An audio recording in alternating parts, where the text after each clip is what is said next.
An elderly woman lived in a crumbling cottage nestled at the edge of a vast and untamed forest, tending to a wolf pup that would one day grow into something far beyond the wildest imaginations of those who witnessed it. No one could have predicted how their bond would culminate in a final, awe-inspiring act after her death, a moment so extraordinary it defied the very laws of nature. In a quiet, secluded patch of land near the old pine forest, whispers often swirled about an old woman named Agatha. The locals spoke in hushed tones, saying she lived alone among the towering pines, surviving on a modest pension and the occasional goodwill of neighbors. Her home, an aging, dilapidated cottage with a crooked chimney, stood as a quiet symbol of years spent in solitary independence. Few ventured near, haunted by half-forgotten superstitions of wild creatures prowling the woods. Everything changed one bitter winter when a villager reported seeing Agatha, accompanied by a small, scruffy wolf pup, no larger than a house cat. The pup's vivid yellow eyes, unmistakable in their wild intensity, took everyone by surprise. How could a frail elderly woman be keeping such a creature as a companion? Some feared the worst, while others questioned whether loneliness had driven her to care for the orphaned pup. Despite the gossip, Agatha continued to raise the wolf, naming him Silver for his striking silvery fur. Over time, Silver grew at an incredible pace.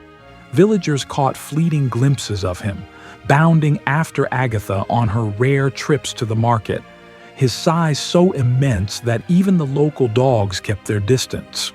Despite the mounting unease, there was no sign of aggression from Silver, only a fierce and unshakable loyalty to his aging caretaker.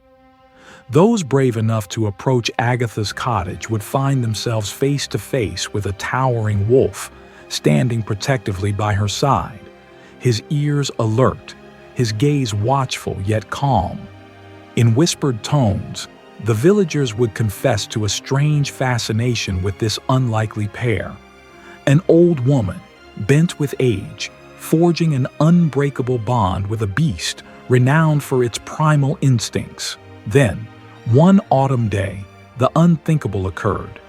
Agatha passed away peacefully in her sleep, leaving behind her beloved wolf, a creature of extraordinary size and untold temperament. As the neighbors made preparations for a modest funeral, they couldn't help but worry about what would become of Silver. Would her presence alone have kept his wild nature in check? None could foresee the staggering act Silver would commit in the wake of Agatha's passing, a display of grief so immense that it would rock the village, revealing a devotion that transcended the boundaries between human love and the untamed wild. Agatha had first encountered the wolf pup one autumn day while gathering firewood in the forest. A faint cry had drawn her to a weathered tree stump, where a tiny ball of trembling fur was huddled, half covered in snow. Agatha's heart clenched at the sight. A creature likely orphaned and too young to survive alone. Though the villagers would have scoffed at her for taking in such a wild animal, she couldn't bring herself to turn away from those pleading eyes. Cradling the pup in her arms, she carried him back to her cottage, laying him by the hearth and offering him warmed goat's milk from a shallow dish. The pup responded with cautious trust, his thin tail giving a tentative wag. Agatha, who had weathered countless winters, knew the challenges of raising a wild creature, yet something about the pup's vulnerability resonated deeply with her own solitude, two beings adrift in a world that often overlooked the weak. As the weeks turned to months, the pup, named Silver, regained his strength. Agatha fashioned a simple bed from old blankets and introduced a routine of regular meals, scraps of stew, bits of rabbit or fish, feeding him with a tenderness that mirrored the care she hadn't known in years. Silver ate with ravenous hunger, growing in size at an alarming rate. Despite warnings from concerned neighbors, Agatha never tethered him outside. Instead, she gently encouraged him to accept her presence, brushing his thickening coat, tending to his minor cuts, and speaking to him in soothing tones. Each gesture of affection Silver returned, like softly resting a paw on her knee, eased the loneliness in Agatha's heart. Meanwhile, her nearest neighbor, Tobias, a quiet farmer, watched the cottage from afar. Once, while delivering a bag of potatoes, he caught sight of Silver curled up near Agatha's rocking chair, his massive head resting on her lap. Startled by the sheer size of the beast, Tobias offered to help find Silver a proper home, a sanctuary for wild animals. Agatha refused, her voice steady but firm. "He's my family," she replied. "We both have no one else." Tobias left, unsettled, but with no desire to interfere further. On the rare occasions Agatha ventured into town, Silver followed closely behind, his imposing form unsettling shopkeepers who eyed him warily. Hands hovered near broom handles, or whatever they could use to defend themselves should the wolf attack. Yet Silver gave no cause for alarm, only watching with a quiet, intense gaze.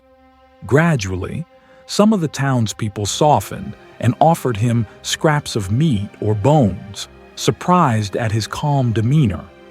Others, however, continued to whisper about the day his wild instincts might emerge, fearing the worst for Agatha.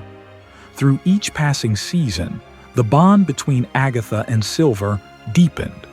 Sometimes, Silver would roam the forest's edge, returning in the evening with a deer leg or a brace of grouse, which he would place at Agatha's feet, as though presenting a gift. Agatha would pat his head, murmuring her thanks, though she seldom ate much of the game. Instead, she carefully preserved what she could, sometimes trading it for supplies from Tobias.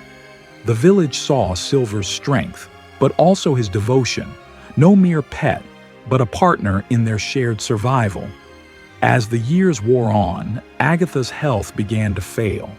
Stooped with age, her joints stiffened, and her vision grew dim. Even the simplest tasks became a struggle. Silver, now a full-grown wolf of stunning size, assumed the role of a guardian. He would stand watch in the yard, regal and unyielding, ensuring no creature, wild or otherwise, threatened his mistress. Neighbors who dared approach the cottage would find themselves confronted by a towering figure of fur and fangs, silently warning them to stay back unless they meant no harm. Behind closed doors, Agatha cherished the companionship that had staved off her isolation. She would read aloud from her old storybooks, her voice wavering but filled with warmth, weaving tales of knights, mythical beasts, and wild forests. Sometimes she imagined that Silver understood every word, for he would rest his head on her lap, his ears flicking at the cadence of her voice. Yet, despite the outward calm, Agatha's growing fear gnawed at her heart. What would become of Silver when she was gone?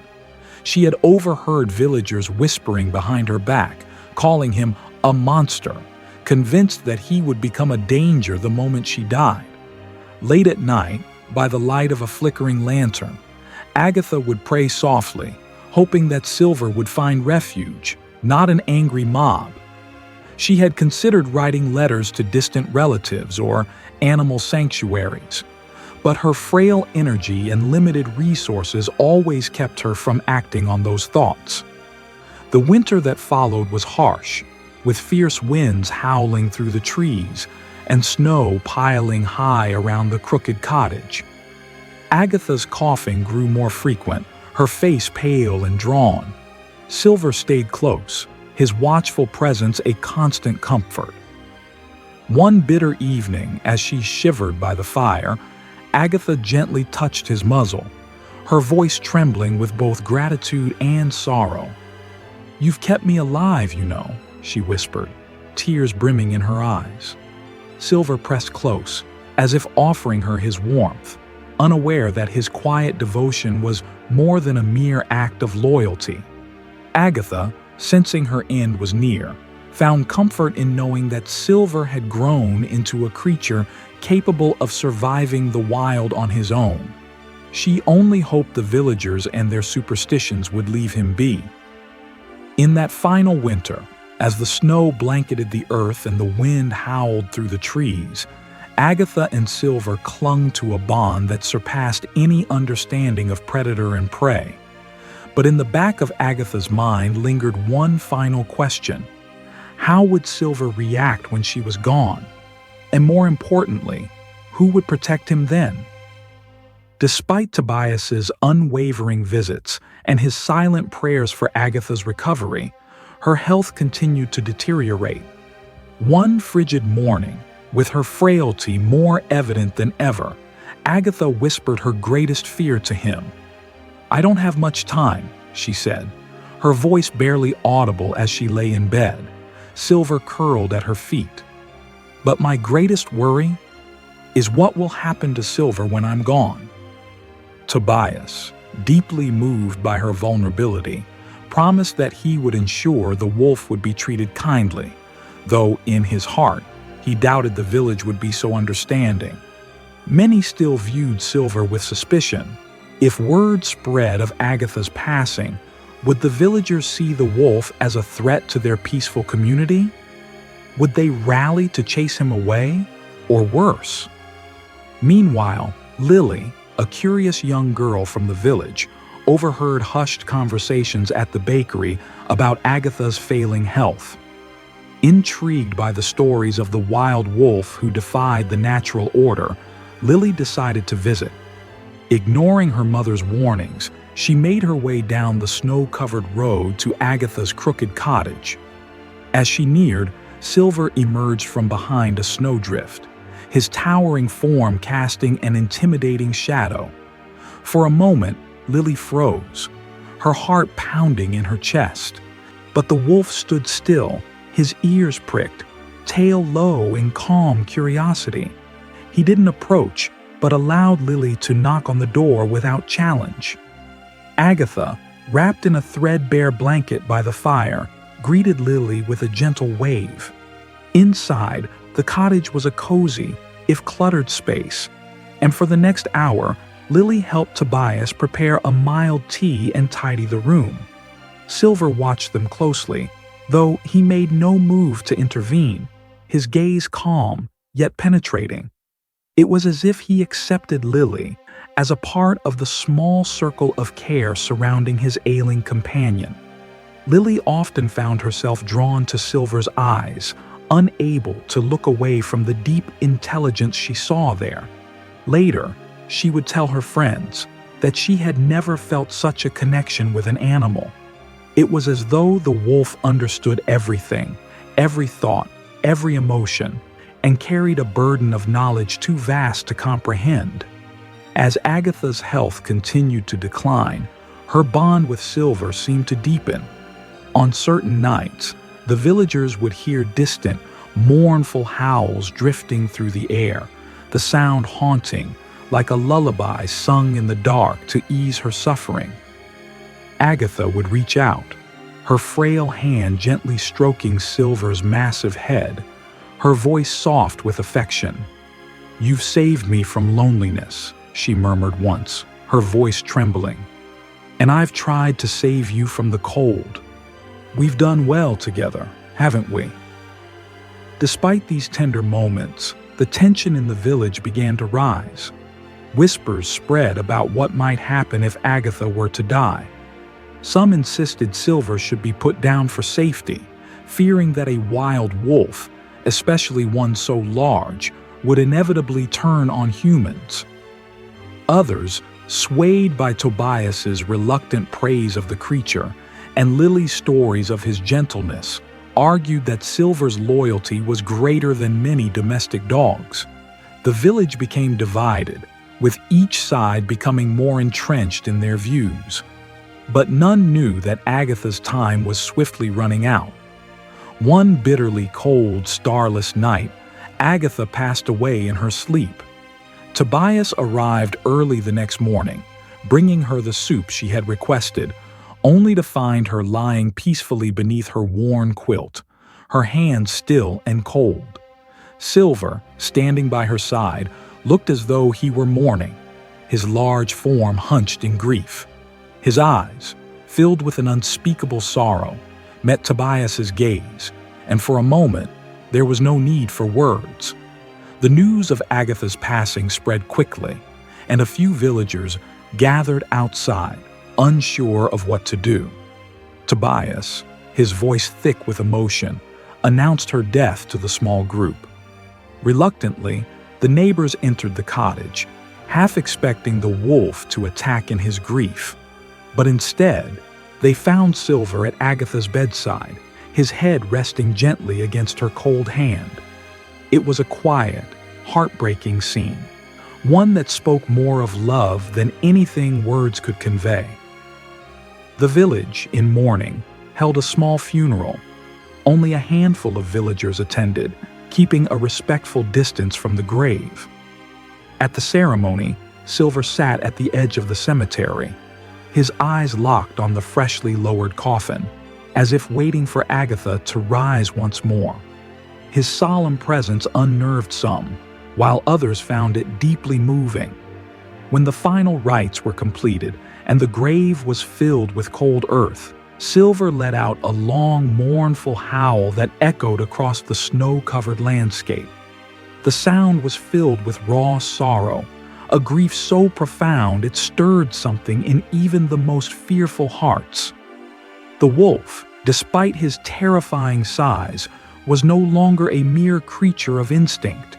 He had become something more, an emblem of devotion that transcended the boundaries of species. At first, the villagers expected Silver to leave, to return to the forest from which he had come. But instead, he remained, circling Agatha's grave, refusing to leave. A quiet unease began to grow in the village. What should they do? Should they force him away? Or should they respect his mourning? Lily, unable to tear herself away, watched Silver from a distance, her heart heavy with sadness. She stood silently beside Tobias, tears streaking her face, as the wolf lay down at the foot of the grave, his eyes fixed on the earth where Agatha now rested. The villagers could no longer ignore the depth of the bond between the wolf and the woman who had cared for him. And yet, the tension continued to build, as some debated how best to intervene, while others, deeply moved, quietly left offerings of food and water, hoping to ease the wolf's sorrow. In the days that followed, the villagers became divided. Some believed Silver's refusal to leave was an act of profound loyalty, while others feared his growing grief might turn into something dangerous. Tobias, always the pragmatic farmer, argued that the wolf should be captured and relocated to a sanctuary, away from the village. "He'll waste away," Tobias said, his voice filled with concern. "We can't let him starve out there." But others, like Dr. Braxton, suggested a gentler approach, gradually coaxing Silver away with food, speaking in calm, soothing tones. Still, every attempt was met with failure. Silver refused to leave the grave, rejecting all food, his mourning unyielding. Then, a new development emerged. One night, a group of local youths, eager to test their bravery, decided to approach Silver at the cemetery. Armed with flashlights and a sense of invincibility, they planned to scare the wolf off.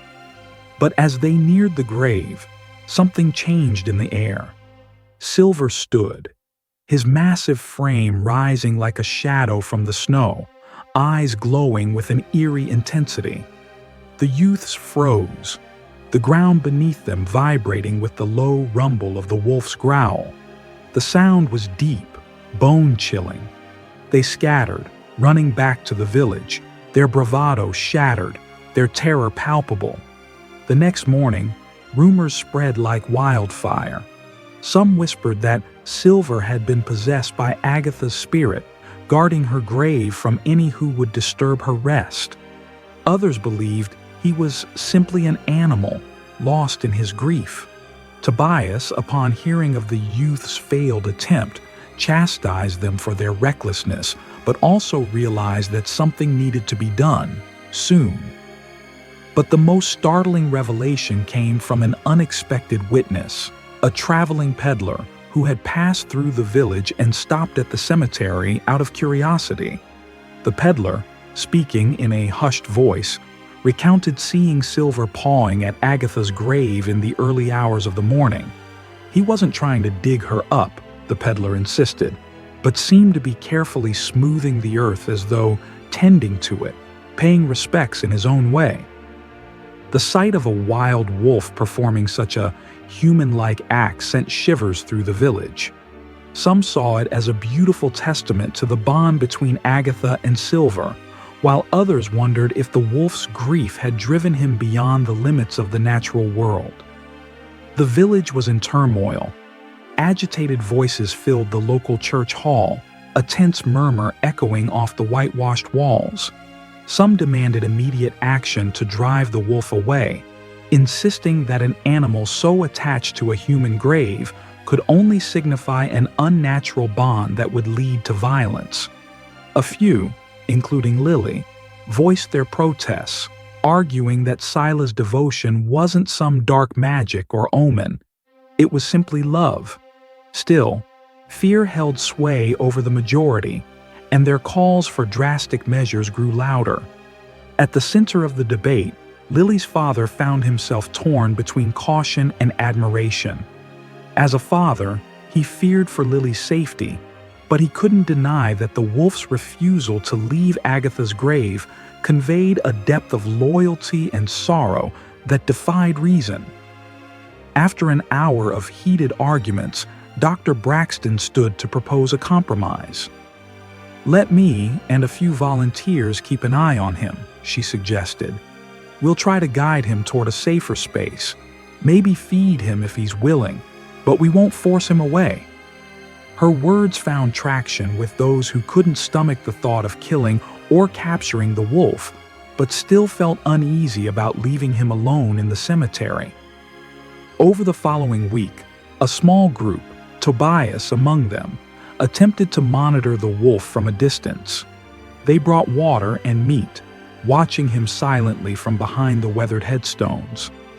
Every time they neared the grave, Sila would rise, his hackles bristling in a silent warning. Though he rarely bared his teeth, it was clear he tolerated their presence only as long as they didn't attempt to displace him. The cemetery's elderly caretaker, who had known Agatha in her younger years, called it the saddest and most beautiful sight he'd ever witnessed. The wolf, unwavering in his vigil, had become a living symbol of grief, a tribute to Agatha that defied all understanding. The village, caught between fear and awe, braced itself for something inevitable.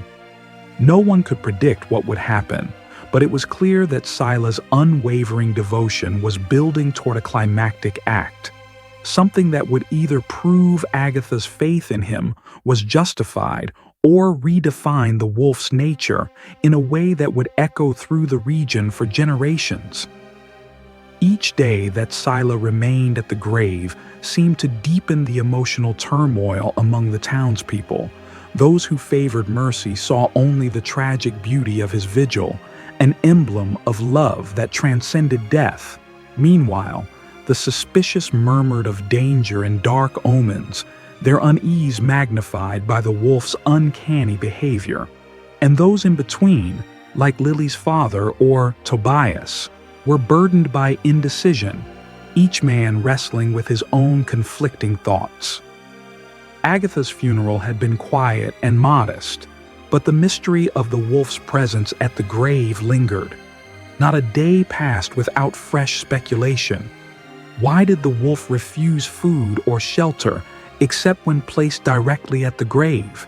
Some insisted it was a sign of the deep, unbreakable bond Agatha had shared with the wolf, while others saw it as an unnatural attachment, one that could lead to something dangerous. As the cold deepened, Lily took it upon herself to bring Sila daily offerings of scraps, hoping that the gesture might coax him to relinquish his vigil, even for a few moments. Each time she would approach the cemetery cautiously, half fearing the disapproving glares of those who thought she was enabling the wolf's obsession.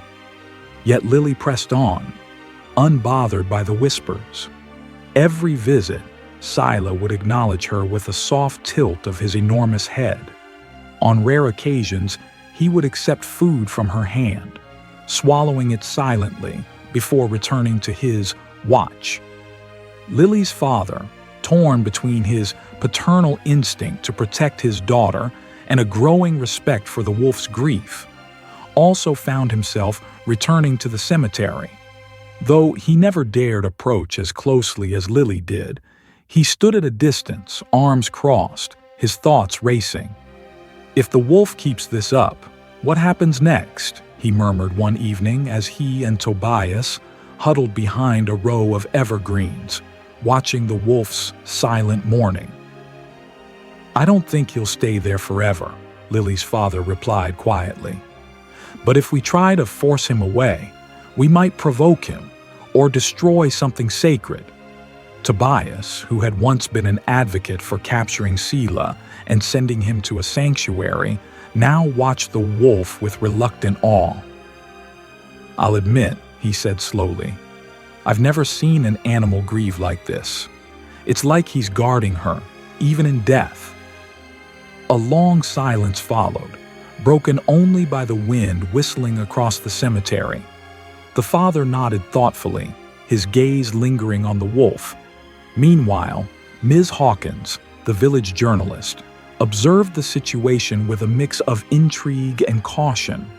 She saw the potential for a human interest story that could reach far beyond their small town, but she also recognized how volatile the situation had become. The wolf's vigil was no longer just a local curiosity. It had become a symbol of loyalty, grief, and tension. Ms. Hawkins drafted an article titled, "When a Wolf Mourns Love Beyond Life," but hesitated to publish, aware that stirring up more attention might put Sila in even greater danger. Reactions within the village continued to vary.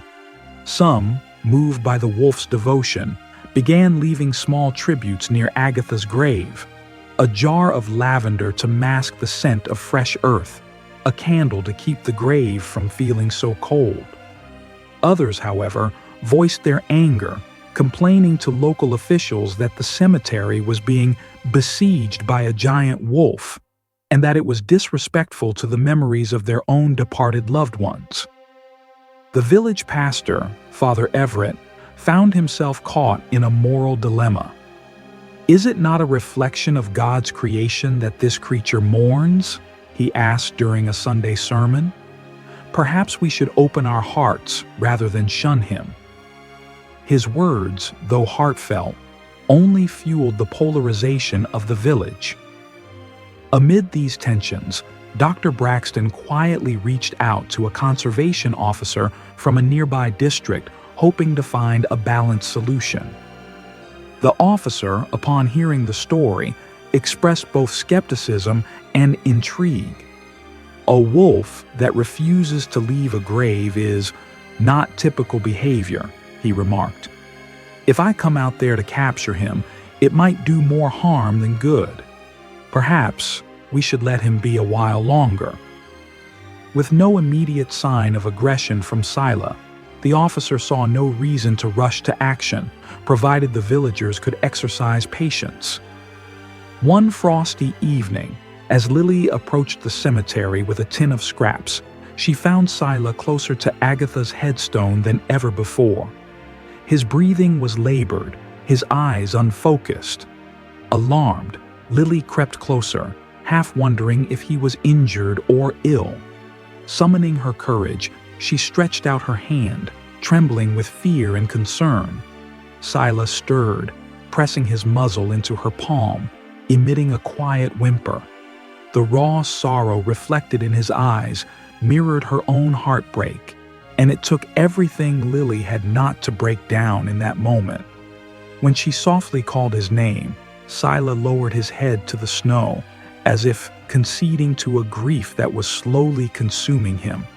Lily's eyes welled with tears.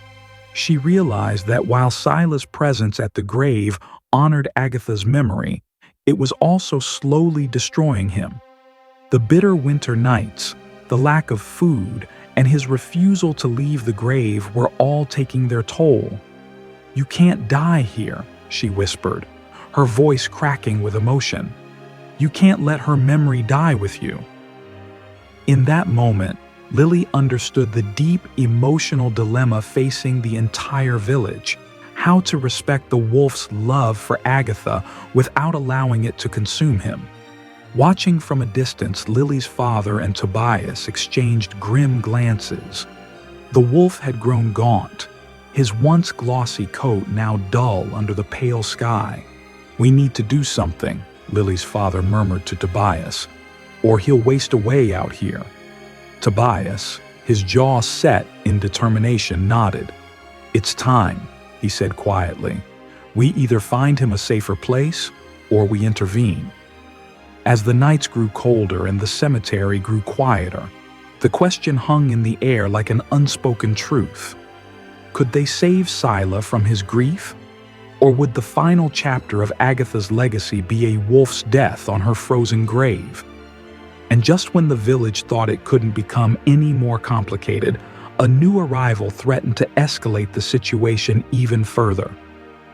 The first sign came on a frosty morning, as a dusty black SUV rolled into town and parked outside the local diner.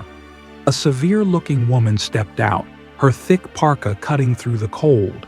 She was Dana Clean, a representative from a regional wildlife agency. Word of the giant wolf haunting Agatha's grave had traveled far, and the agency had sent her to assess the situation. The arrival of Dana Clean, with her sharp eyes and official demeanor, marked the beginning of an even greater challenge for the village, and for Sila. Dana Clean, accompanied by her associate, arrived in the village and began collecting statements from the locals. She listened in polite silence as they recounted how Agatha had raised Silver from a pup, how the wolf refused to leave her side in death, and how the village was divided on what to do about it. Some wanted the wolf driven away, fearing his presence was dangerous, while others watched in awe, touched by his devotion. Dana made careful notes, offering little reaction, though her eyes revealed a critical mind piecing together the situation. Meanwhile, Lily, who had become Silver's steadfast ally, grew increasingly anxious about the possibility of official intervention. The thought of Dana deciding that Silver posed a public danger and ordering him to be captured or euthanized filled Lily with dread. She tried to convey to Dana that Silver wasn't violent, he was simply grieving. Dana listened, her face neutral, and thanked Lily for her input, but her detachment felt like that of a doctor making cold clinical decisions, weighing numbers and protocol over compassion. At the same time, Ms. Hawkins, the local journalist, saw an opportunity to write a compelling human interest story.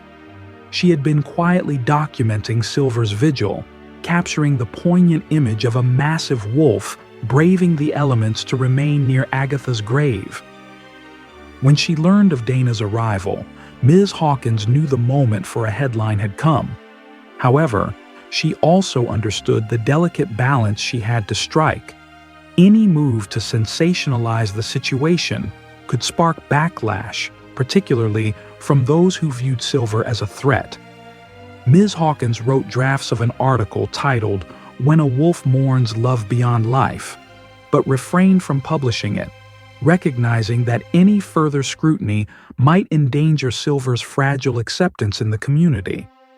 As Dana continued her investigation, she declined an interview with Ms. Hawkins, explaining that she needed to file her report to her superiors first. Undeterred, Ms. Hawkins gathered more testimonies from the villagers. Some older residents revealed that Agatha, the late caretaker of the cemetery, had been a midwife and caretaker for both humans and animals, including orphans. This new information shed light on Agatha's deep bond with Silver and sparked rumors that she had saved several wolves in her youth, creating a mystical connection with them. Meanwhile, a second, more troubling challenge arose.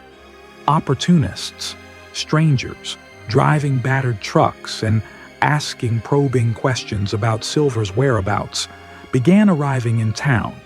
Lily's father noticed one such man lingering near the cemetery, pretending to show interest in the tombstones while eyeing Silver from a distance. Rumors circulated that wealthy collectors would pay handsomely for exotic animals or their hides, and fear spread that if word of Silver's presence got out too widely, someone might try to capture him for profit. To protect Silver, Tobias, a local farmer, took it upon himself to organize a watch group. He recruited a few concerned neighbors, including Lily, to take turns standing guard near the grave after dusk. While some found comfort in the watch, others worried it might provoke confrontation with potential poachers.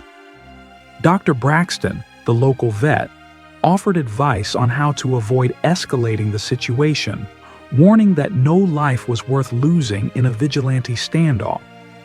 Amid all of this, Lily struggled emotionally. Schoolwork piled up, but her dreams were haunted by images of Silver crying in the snow or Agatha's kind smile fading into darkness.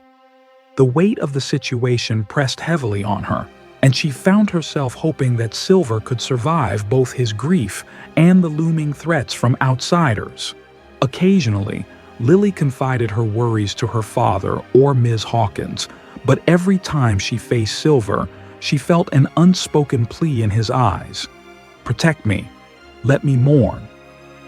One afternoon, Ms. Hawkins received a tip about a protest brewing in the town center. A small group of residents, led by a local named Corwin, were planning to demand the wolf's removal by force if necessary. They argued that the cemetery wasn't a place for wild animals, and their protest signs read, "Send the beast back," and "Cemetery for humans, not wolves." Lily's father arrived at the protest and found himself in a heated exchange with Corwin, who accused him of enabling a potential threat. Ms. Hawkins observed Dana Klein assessing the situation from a distance. Eventually, Dana approached Lily's father and announced that she would file her report that evening, recommending that Silver be relocated to a controlled facility if he couldn't be coaxed away voluntarily. The possibility of Silver being forcibly removed deeply troubled Lily, who overheard the conversation. As tensions in the town continued to rise, Lily's father and Tobias began coordinating a small watch group to keep vigil over Silver and deter strangers or vigilantes. Dr. Braxton provided the group with a first aid kit and tranquilizer darts in case things escalated, though no one wanted to resort to sedation. The group wrestled with the moral dilemma of intervening in Silver's vigil. Was it right to remove him if it risked his life, or was it kinder to allow him to mourn on his own terms, even if that meant he might starve? Meanwhile, Ms. Hawkins continued to document Silver's heartbreaking loyalty to Agatha.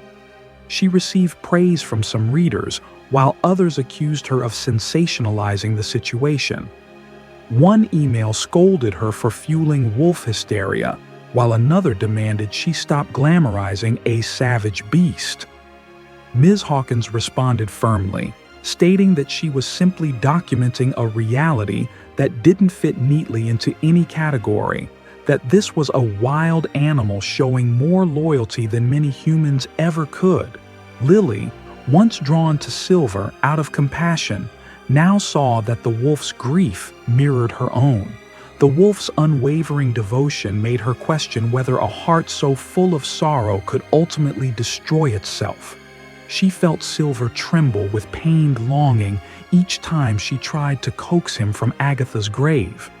Guilt haunted her, Perhaps Silver's vigil was the only way he knew how to honor Agatha's memory, and she feared that if they intervened, they might ruin that sacred bond. At home, Lily's parents debated what to do. Lily's father wondered if they should rescue Silver by force to save his life, but feared the wolf might never forgive such an intrusion. Lily's mother, quieter but equally concerned, suggested that nature should be allowed to take its course. Both parents knew the heartbreak Lily would endure if Silver disappeared, but they shared a deep fear that the wolf might never leave Agatha's grave unless forced to. Behind the scenes, Dana Klein's neutrality began to fray under the growing pressure from the divided town. She visited Dr. Braxton, admitting that she hadn't expected the situation to spark such public outcry. Half the town wanted Silver removed, while the other half saw his mourning as a sign of nature's purity. She confessed that she still couldn't decide whether forcibly sedating Silver was the right choice. Dr. Braxton, tired and burdened by the emotional complexity of the situation, admitted that there was no easy solution. One evening, a fierce windstorm battered the village, toppling branches and rattling shutters. Fearing Silver might freeze or be injured, Lily's father and Tobias ventured out to the cemetery with lanterns and blankets. They found Silver huddled against Agatha's tombstone, but the wolf refused to move, even as lightning flashed and thunder rumbled.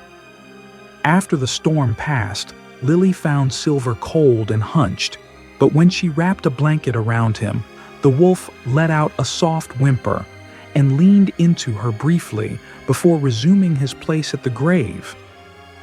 The sight of Silver's storm-battered vigil left the village in a subdued hush. Something monumental was unfolding, a testament to love and loss that transcended the ordinary. Meanwhile, the town's tension continued to rise, with Dana Klein's final decision looming. Half the town feared for their safety, while the other half was spellbound by Silver's devotion. Would Silver be forcibly relocated or quietly accepted by the community?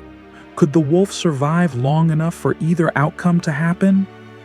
Then, one afternoon, a peculiar hush settled over the cemetery, signaling that something was about to change. Snow clung to Silver's fur, but he refused to move. A stranger named Gideon Roy arrived in the village, claiming to be a wolf behavior expert. He promised he could gently remove the wolf, though his methods and where Silver might end up were vague. Some villagers, eager for a solution, warmed to his pitch, but Lily's father grew suspicious of Gideon. He consulted with Tobias and Ms. Hawkins, who feared Gideon might be another opportunist seeking to exploit Silver.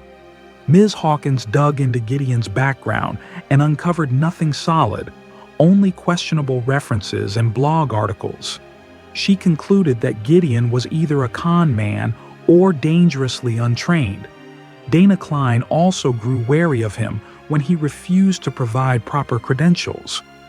Despite this, Corwin and his supporters continued to back Gideon, pressuring Dana to allow him to handle the situation. The wildlife agent, caught between official protocols and local demands, found her patience wearing thin. Each time she tried to finalize her report, new arguments erupted, stalling any clear resolution.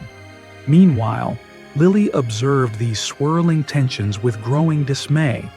Each day, Silver's gaunt frame and weary eyes reminded her that time was running short. If Silver continued his starved vigil, his life would hang by a thread, regardless of Gideon's schemes or the outcome of Dana's report. In quiet moments, Lily whispered to Silver about Agatha, how the old woman had shown kindness to stray cats and once nursed a wounded fox back to health. "She wouldn't want you to die here," Lily murmured, her tears staining her cheeks. Yet Silver remained unmoved, lost in his sorrow, gazing past her as though he could not hear. A new wave of fear gripped the village when Corwin and a group of followers arrived at the cemetery one crisp morning, accompanied by Gideon, the self-proclaimed wolf expert. They brought with them nets, ropes, and tranquilizer darts, rumored to have been purchased online, with the intention of subduing Silver by force. A small crowd gathered at a distance, unsure whether to intervene or allow the situation to unfold. Lily's father rushed to the scene upon hearing the commotion, only to find Lily already there, standing protectively between the men and Silver. Her heart raced as she spread her arms wide, shouting, "Don't do this!" Her voice cracked with emotion, knowing that any slight provocation could lead to violence from either the wolf or the fearful men. Gideon stepped forward, his posture rigid with self-importance. "Step aside, child," he demanded. "This wolf is a danger and needs professional handling." Lily's father positioned himself beside his daughter, ignoring Gideon's glare. At that tense moment, Silver lifted his head, ears flattened, letting out a low, throbbing growl. The sound was a warning more than an attack. Spooked, Corwin raised a net, but Lily's father barked, "Stop! Let Dana Klein decide." The standoff halted as Gideon hesitated. Ms. Hawkins, camera in hand, arrived to capture the scene. Moments later, Dana Klein appeared, having rushed over upon hearing about the confrontation. With a scowl on her face, she commanded, "No one acts without authority here." Turning to Gideon, her tone was stern. "Unless you have an official permit for wildlife capture, you're trespassing on a cemetery and endangering the community." Embarrassed, Gideon tried to protest, but his words were drowned out by murmurs from the crowd, realizing his unilateral actions might fail under public scrutiny. Gideon lowered his equipment, casting a frustrated glance at Corwin. In the brief moment of relief, Lily crouched beside Silver, tears streaming down her face. Despite his trembling, the wolf didn't lash out. Instead, he closed his eyes as though exhausted by the constant tension. The crowd, once filled with fear, now stood in stunned silence, watching the quiet heartbreak unfold. Even Corwin's anger seemed to soften in the face of the wolf's despair, though pride kept him from admitting it openly. The confrontation ended in a stalemate. No forced removal and no resolution for Silver's future. But the village was left with a fresh wave of anxiety, knowing that further attempts to act would likely follow unless a definitive solution emerged. After the standoff, Dana Klein pulled Lily's father aside. "I'll be finalizing my report by tomorrow," she said quietly. "It will likely recommend sedation and relocation, but if the public outcry is loud enough, or if the sanctuary option fails..." She trailed off, leaving the grim alternative unspoken. That evening, Lily's father and Tobias, joined by a few sympathetic villagers, resumed their watch near the cemetery. Their presence deterred any further attempts by Gideon or Corwin, but the wolf grew weaker. He barely touched the food Lily offered, and each time she looked into his eyes, she sensed a fading light, as though his spirit clung to Agatha's memory more than to his own survival. In the eerie stillness of the frosty moonlight, it became clear that an inevitable climax was approaching. The village had exhausted its half measures, and the wolf, caught between life and death, might force them to witness an event that would forever change their understanding of the bond between human and beast. Gray clouds loomed overhead, threatening another snowstorm that would cover the cemetery and Silver in another icy blanket. Despite Dana Klein's warning that she would finalize her report soon, no immediate action had been taken. The villagers found themselves stuck in a tense stalemate. Gideon, still lingering in town, waited for another chance to prove himself, while Corwin's faction simmered with frustration, demanding a decisive solution. Meanwhile, Lily, her father, Tobias, Ms. Hawkins, and a small circle of empathetic villagers maintained a near-constant watch, ensuring no one would try to remove or harm Silver. Amid the tension, a faint glimmer of hope emerged from an unexpected source. A distant wildlife sanctuary specializing in large canids. Ms. Hawkins, using her network of contacts, reached an old colleague who confirmed that the sanctuary had space for one more wolf, if it could be safely transported, and if the director believed the wolf's well-being would benefit from the move. Eager to find a gentle resolution, Ms. Hawkins relayed the news to Lily and her father. "They'll send a trained handler with proper sedation equipment," she explained. "No shady business, no profiteering like Gideon's methods. This could be Silver's best chance to recover in a protected environment." Lily's eyes lit up, torn between relief and a nagging sadness. "But what if he wants to stay here by Agatha? Would he hate us for taking him away?" Her father laid a comforting hand on her shoulder, acknowledging the weight of her question. "Sometimes protecting someone means doing what they can't understand," he said softly, glancing at the wolf's stoic figure through the window. "He's dying out there, Lily. We can't let him." News of the possible sanctuary offer spread quickly. Some villagers welcomed the idea. "Finally, a humane approach," they murmured, while others voiced concerns about forcibly moving a wild creature, feeling it would be akin to betrayal. Gideon sneered at the notion of letting outsiders step in, muttering that he could handle it better and faster. Corwin's group remained distrustful of any plan that didn't ensure the wolf's permanent absence, whispering about predators returning to haunt us. Nonetheless, a date was set for the sanctuary handler to arrive and assess the situation. During these anxious days, Lily spent more time with Silver than ever, bundling herself in extra layers to stand guard in the bitter cold. She would often sneak out to the cemetery before school, reading aloud from old storybooks she imagined Agatha might have shared with Silver. Though the wolf seemed uninterested, she took comfort in the quiet ritual, believing that, on some level, he felt less alone. One morning, Lily noticed an older woman, Agatha's distant cousin, arriving late for the funeral, placing fresh flowers at the grave. Seeing Lily's tender care for the wolf, the cousin wept softly. "Agatha would be grateful," she whispered, gently stroking Silver's head as he allowed the briefest contact. Meanwhile, Rowan, Lily's father, wrestled with an unexpected dilemma regarding the sanctuary's approach. Dr. Braxton cautioned that sedating a wolf in such a fragile state could be dangerous. If his body is weakened, the tranquilizer might complicate his vitals, she warned. But without sedation, transporting him could be impossible.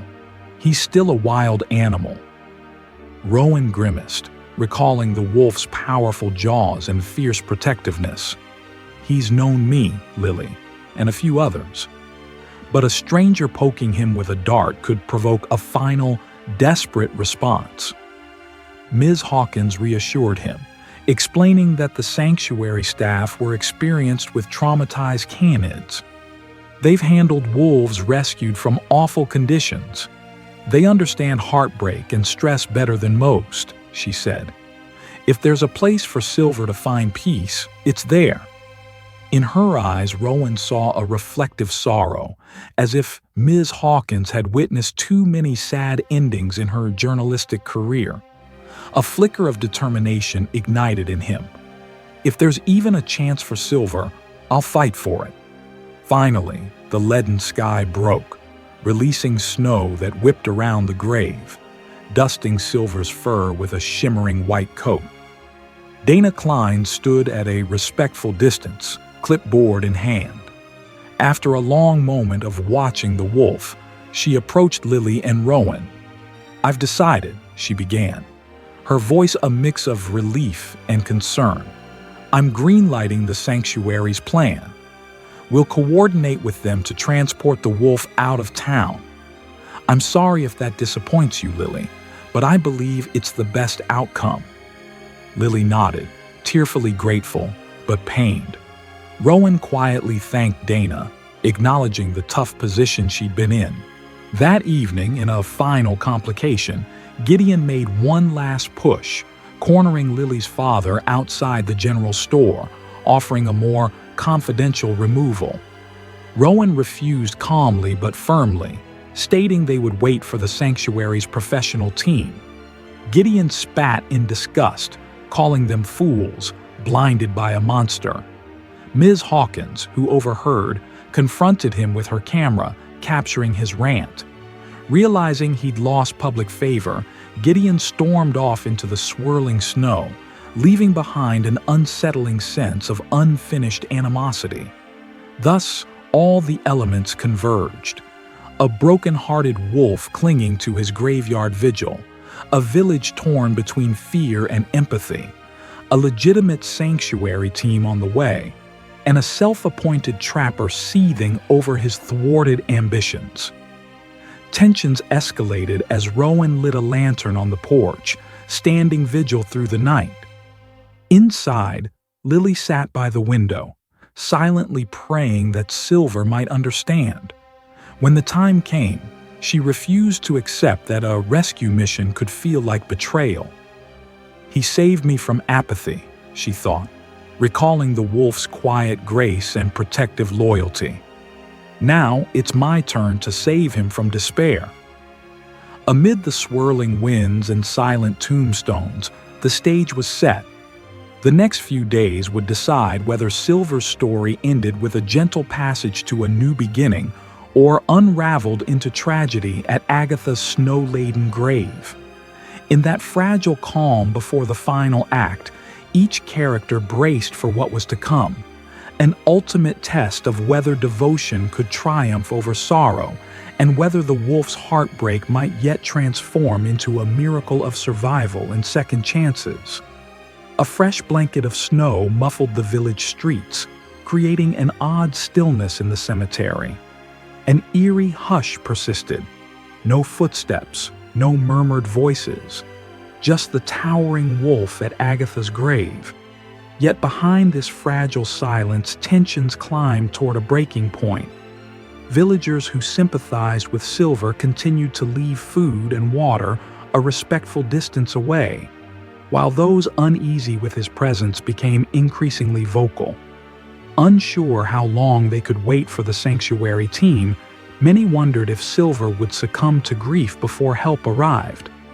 The biggest surge of unrest came when Gideon, still smarting from his rejection, began spreading rumors that the wolf had become vicious.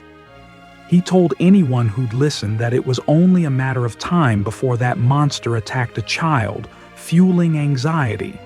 He claimed to have inside information that Silver had already bitten someone, a lie he circulated without proof. The rumor inflamed Corwin's small but fervent group, who organized a second protest at the cemetery gates. They held signs demanding, "Remove the wolf now," and "Wild beasts don't belong here." A few passers-by joined them out of fear or curiosity, forming a tense knot of people near the entrance. Lily and her father witnessed the gathering from a distance, hearts heavy. Leading them inside the cemetery was Ms. Hawkins, camera slung over her shoulder, determined to document both sides. The protesters, spotting them, hollered warnings. "We won't stand idle while a predator lurks among our dead." Lily's father set his jaw, guiding her to keep moving. On approach, they found Silver standing vigil as ever, snow dusting his fur. The wolf's ears flicked at the distant commotion, but he remained at the grave, trembling with either cold or grief. A hush fell the moment Lily knelt beside the wolf, gently calling his name. Protesters fell silent, observing as the massive beast permitted her touch. The father spoke up, voice tinged with frustration. "Look at him. He's not attacking anyone. He's mourning. Even some of Corwin's supporters hesitated, the scene clashing with their fears. Gideon, however, seized the moment to voice a challenge. "You're endangering that girl, letting her near a wolf," he shouted, pointing aggressively. Lily looked up, tears glinting. "He's never hurt me," she insisted. "He's only hurting himself staying here." Despite the tension, a ripple of movement stirred in the back of the crowd. Dana Klein, the wildlife agent, stepped forward, her gaze solemn. "I've just spoken with the sanctuary," she announced, voice projecting calmly. "Their transport team can arrive tomorrow if the town consents. They'll sedate the wolf humanely and take him to a protected habitat." A wave of murmurs rolled through the onlookers. Some exhaled relief, hopeful this would restore peace. Others remained uneasy, fearing sedation gone wrong or an enraged reaction from a cornered wolf. Corwin, face flushed in the cold, barked a retort. "He belongs in the wild, or not at all. I say put him down. No one can guarantee our safety otherwise." A few protesters murmured agreement, though their resolve flickered under the scrutiny of Ms. Hawkins's camera lens. Lily's father confronted Corwin, tone low but charged. "Killing him solves nothing. He's no menace. He's lost and grieving." Corwin sneered but said nothing more, perhaps sensing the crowd's shifting mood. That evening, as darkness cloaked the cemetery once more, Lily's father joined Tobias and a few neighbors for their usual night watch. They built a small, discreet fire near the gates, ensuring no rowdy group tried to chase Silver away. Under the cover of night, despite the protests, a handful of villagers, softened by the wolf's devotion, came bearing thermoses of hot cocoa and blankets to share with the watchers. An unusual camaraderie formed among them. Individuals who had once been divided by fear now united in their shared belief that something delicate and sacred had to be protected, even at the cost of their own doubts. Inside the house, Lily curled up with her father, the fire crackling in the hearth, and Silver's soft howls drifting in the distance. The night seemed longer, full of quiet anticipation. Tomorrow, the team would come for Silver. She wasn't sure whether she should feel hope or sadness. She did, however, know this. In the stillness of the evening, it felt as if the wolf's last chance had arrived. Of acceptance shining in his eyes, the watchers witnessed the fragile scene, exchanging relieved glances. Maybe the wolf sensed help was coming.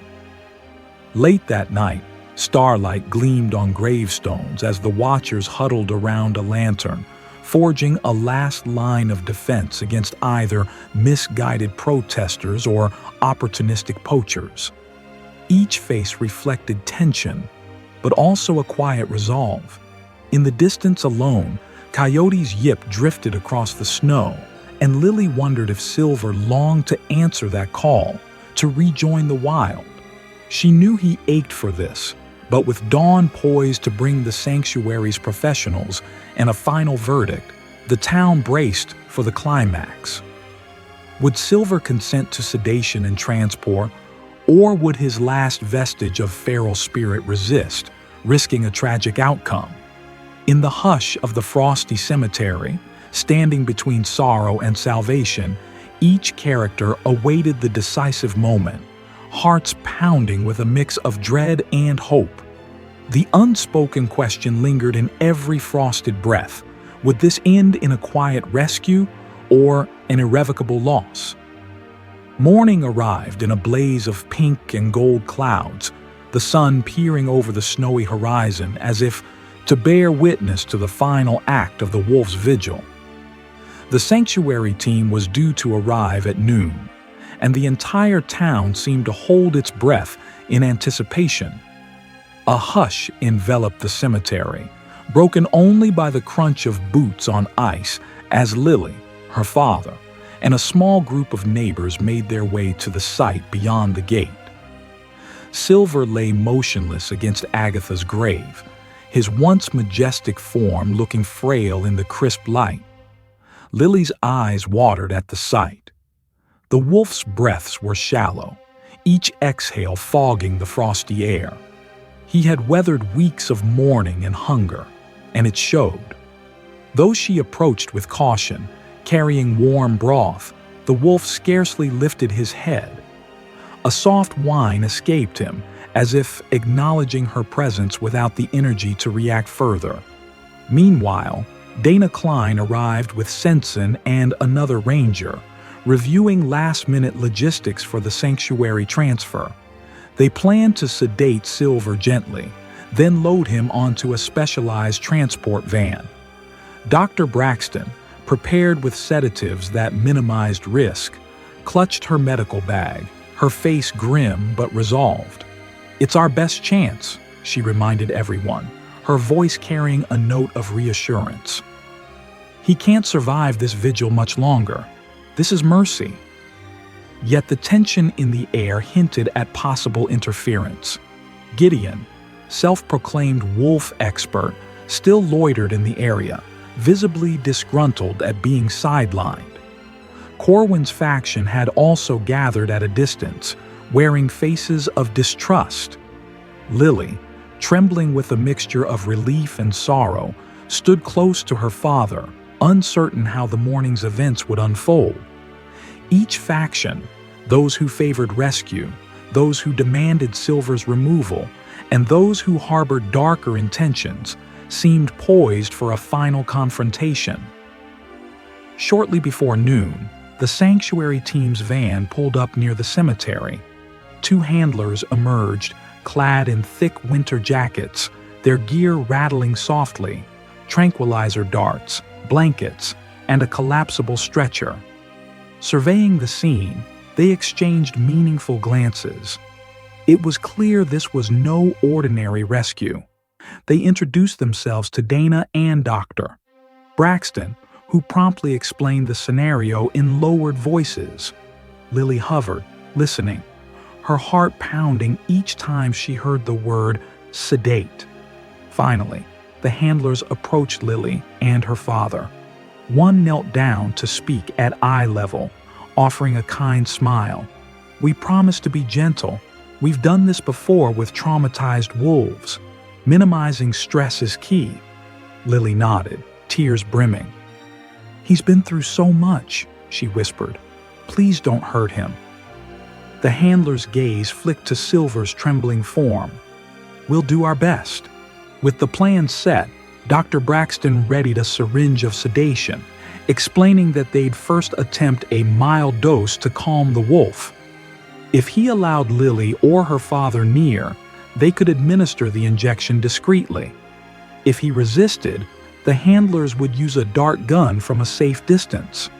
The father hesitated, recalling how the wolf had steadfastly guarded Agatha. Would Silver see sedation as a final betrayal? Yet a glance at Lily's worried face steeled his resolve. Any risk of misunderstanding was worth saving the wolf's life. Slowly, they advanced on the grave.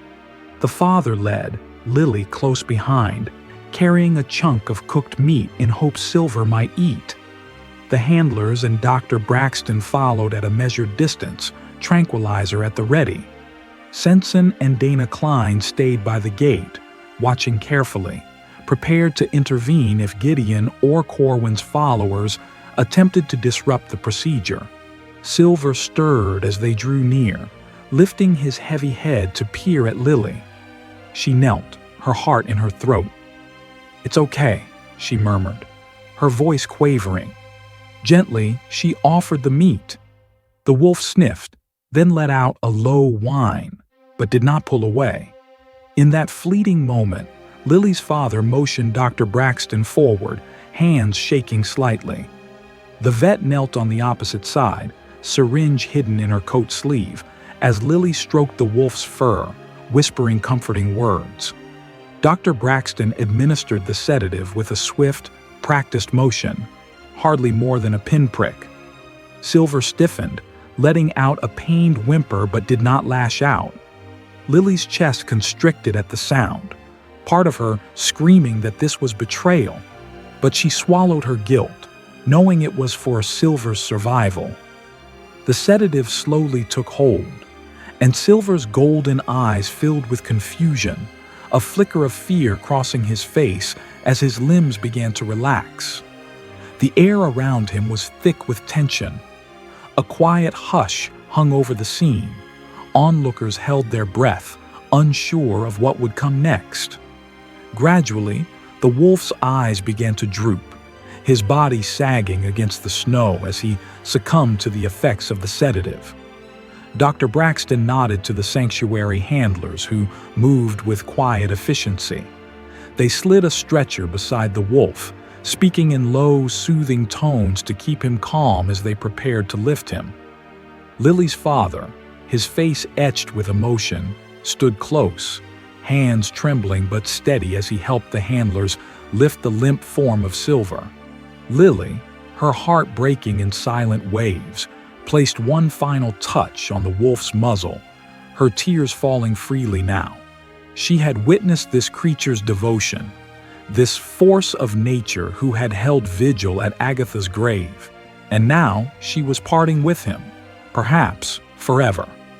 The town, divided and unsure, watched with mixed expressions, some relieved, others skeptical. Gideon stood on the periphery, his brow furrowed in silent disapproval, while Corwin's followers remained still, the weight of the moment too heavy for words. Mrs. Hawkins clicked her camera, capturing the quiet tenderness of Lily's farewell, her tear-streaked face a stark contrast to the stillness around them. Silver's once mighty form was now gently placed onto the transport van, nestled on soft bedding provided by the sanctuary team. The moment the doors closed, a collective breath seemed to be held. For a moment, no one moved, as if the act of letting go had frozen time itself. Lily, her heart heavy with both relief and sorrow, stood at the threshold, gazing at the space where Silver had once been. The van rumbled away from the cemetery, snow swirling in its wake, and Lily watched it disappear into the distance. Her father gently guided her back to Agatha's grave, where, in the fresh snow, a single paw print remained, Silver's last mark on the earth. Lily knelt down, her fingers brushing over the imprint. "Thank you," she whispered through her tears, feeling as though she were bidding farewell to both Agatha and the wolf. Lily's father knelt beside her, pulling her into an embrace, understanding without words that they had just witnessed something extraordinary. A love that transcended species, a devotion that even death could not erase. The days that followed were filled with quiet uncertainty. Some villagers, relieved that the wolf was no longer a threat, began to settle back into their daily routines. But others, those who had witnessed the wolf's unwavering loyalty, couldn't shake the image of Silver's heartbroken gaze, the howl that echoed through the cemetery. Even Tobias, who had once been wary of the wolf, confessed to Lily's father that he sometimes wandered near Agatha's grave, half expecting to see the wolf still standing guard. "There was something about him," he said quietly. "Strange as it sounds, that dark figure standing there. He became a part of the place." As for Silver, the news from the sanctuary came slowly. Dr. Braxton exchanged calls with the staff, each update more hopeful. "He's eating now," she reported one day, "but he's still restless. He gazes at the other wolves with a longing, but he's responding better. We're hopeful." Lily felt a glimmer of relief at those words, but a knot of guilt remained in her chest. She had wanted to save him, but now she feared the sanctuary's confines might do more harm than good.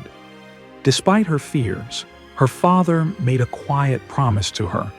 If it was ever possible, they would visit Silver. Perhaps even see if he could one day return to the wild, where he truly belonged. The weeks passed, and then one crisp morning, the sanctuary van arrived once more. News spread quickly, and the villagers gathered at a respectful distance, curious and apprehensive. Lily stood at the edge of the crowd, her heart racing with anticipation, as the handler stepped out of the van with Silver, sedated but still bearing the grace and strength of the wolf they all remembered. The plan was simple: bring Silver back to the cemetery for a short visit to Agatha's grave, allowing him a final moment of peace, and then return him to the sanctuary by dusk. Snow glistened underfoot as Lily led the wolf through the cemetery, a soft leash held gently in her hands. Silver moved with stiffness, his body still recovering from the trauma of his vigil. As they neared Agatha's grave, the wolf's entire frame seemed to tremble, as if every inch of him recognized the sacred ground beneath his paws. When he finally reached the gravestone, Silver let out a low whine, a mournful sound that seemed to resonate deep in his chest. He sank to his knees, his muzzle pressed against the cold stone of the grave. Lily stood frozen, her heart breaking all over again as she watched him. His grief had not subsided. Tears blurred her vision as she stepped forward, kneeling beside the wolf, placing a trembling hand on his thick coat. "It's okay," she whispered, her voice barely audible. "We brought you here so you could know she's at peace. You can be free now." And then, as if on cue, Silver lifted his head. His gaze turned upward, and with a sudden force, a howl tore from his throat, loud, raw, and filled with a sorrow that could not be contained. It echoed across the cemetery, sending a shiver down every spine. Some of the onlookers teared up, others stood motionless in reverence as the wolf's mourning seemed to fill the very air. As the howl faded, Silver turned to Lily, brushing his muzzle against her cheek in a final, tender gesture. The pain in his eyes was still there, but something had shifted in him. His shoulders relaxed, the tension that had held him captive for so long beginning to loosen. For the first time, the wolf stepped away from the grave without the same frantic pull toward the past. The handler gently guided him back to the waiting van. Lily, tears streaming down her face, released a breath she hadn't known she'd been holding. As the van doors closed with a quiet thud, the crowd stood in a moment of stunned silence. The weight of what they had witnessed hung in the air, a bond between a creature and a human that could not be broken, even by death. Lily's father, sensing the finality of the moment, placed a comforting hand on her shoulder. "He's letting go," he murmured, his voice thick with emotion. Miss Hawkins, her camera now silent, wiped her eyes, and Sensen nodded in quiet respect. Even Corwin, at the edge of the crowd, stood with his head bowed, no longer able to deny the strength of what they had all witnessed. With that, Silver's story, filled with grief and devotion, reached its poignant conclusion. The village, once divided by fear and doubt, now felt united in its reverence for the wolf's journey. No longer was there a debate over his fate. Instead, the memory of that mournful howl and the peace that followed remained with them all, a reminder of the power of loyalty, love, and letting go. The van disappeared into the distance, the silence that followed settling like a soft blanket over the cemetery, as if the earth itself was acknowledging the end of an extraordinary chapter. And as the weeks passed, the village would speak of Silver's final moments, not in fear or anger, but in awe, of a creature who had taught them all the true meaning of devotion. For Lily, the emotional journey had left a deep and lasting impression. She missed the wolf's presence and often worried about his adjustment to life at the sanctuary. Yet, she carried a gentle peace in her heart, knowing that Silver was finding a way to heal. Every so often, she received a call or email from the sanctuary with updates. Sila had started exploring the larger enclosure and interacting with a small pack of other rescued wolves. He no longer resisted food or human presence, and a staff member even shared that under the soft moonlight, Silver would sometimes lift his muzzle to release a subdued howl. It wasn't the raw, heart-wrenching cry that had once shaken the village, but a more natural wolfish call, a sign of his gradual return to the wild. "He's learning to be a wolf again," they told her, and tears welled in Lily's eyes. If he was healing, so was she. Agatha's humble plaque at the cemetery had become a quiet place of reflection. Villagers, moved by the bond between the wolf and the woman, left small tokens of gratitude, a wildflower, a note, or even a simple carved trinket shaped like a wolf's paw. The cemetery caretaker, once uneasy about the presence of a predator haunting the grounds, now maintained the plaque with care, often glancing at it thoughtfully each morning. One day, he quietly admitted to Lily's father, "I feel her spirit here," content that her friend found his way. Though some called it superstition, the caretaker believed it was faith in the goodness that can bloom, even in harsh circumstances. Corwin's faction, once resolute in their desire to drive the wolf away, had softened. While Corwin himself remained cautious about the dangers posed by wild animals, he couldn't deny the respect he felt for Silver's capacity to grieve and eventually let go. His group no longer called for drastic measures, turning their attention to more practical concerns in the town, and quietly accepting the lesson the wolf had imparted. Caution, yes, but also understanding. Gideon, the self-proclaimed expert, had disappeared from town gossip. The last anyone heard of him, he had driven out in a huff after the sanctuary team had taken care of Silver, leaving behind only the cautionary tale of an opportunist who had failed to recognize the complexities of the situation. Dana Klein, who had documented the emotional journey from a professional standpoint, submitted her final report. She emphasized the need for empathy in managing human-wildlife relationships and recommended stricter guidelines for handling cases like Silver's. Her agency, surprised by the depth of nuance in the case, took her suggestions seriously, hinting that the incident could influence future policies on wildlife management. Miss Hawkins, who had chronicled Silver's journey from start to finish, published her final article titled "Where a Wolf Mourned: How Love Bridged the Wilderness and a Village." The story resonated beyond the village, reaching readers far and wide. Emails flooded in, from educators wanting to share the story with students, animal behaviorists intrigued by Silver's unique bond with Agatha, and countless readers moved by the reminder that compassion could thrive in unexpected places. She followed up with another article detailing Silver's continued progress at the sanctuary, including photos of him adapting to his new pack. In her closing paragraph, she wrote, "Sometimes a broken heart becomes the seedbed of transformation for both wolf and human alike."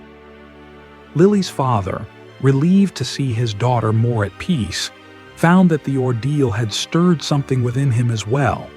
He began walking along the forest's edge after work, enjoying the quiet serenity of the pines and the distant calls of wildlife.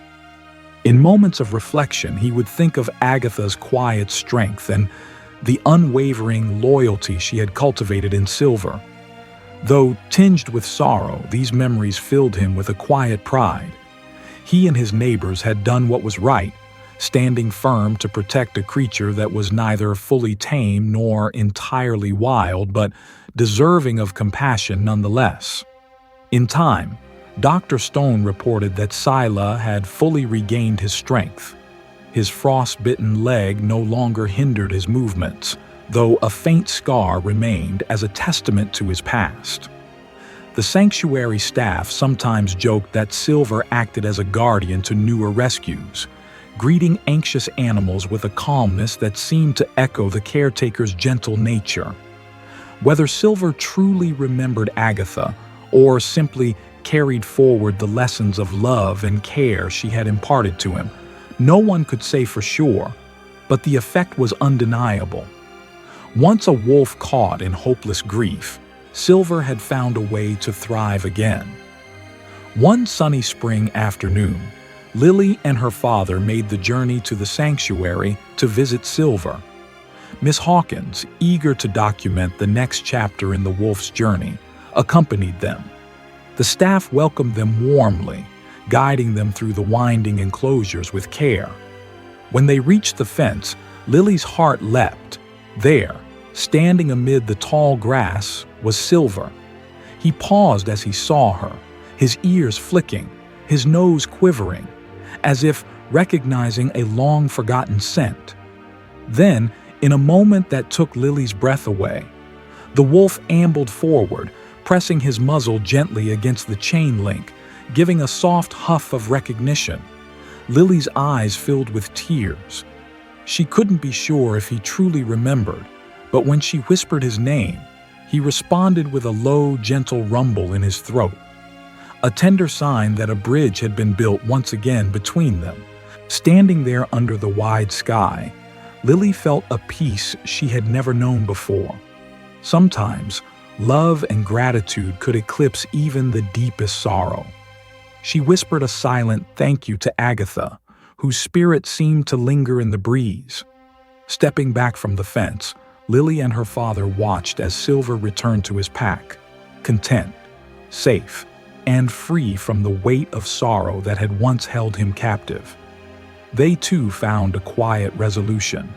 The story of Silver and Agatha, woven together through loss, love, and healing, reminded them all that devotion could bloom even in the most unlikely of places, turning heartbreak into something miraculous.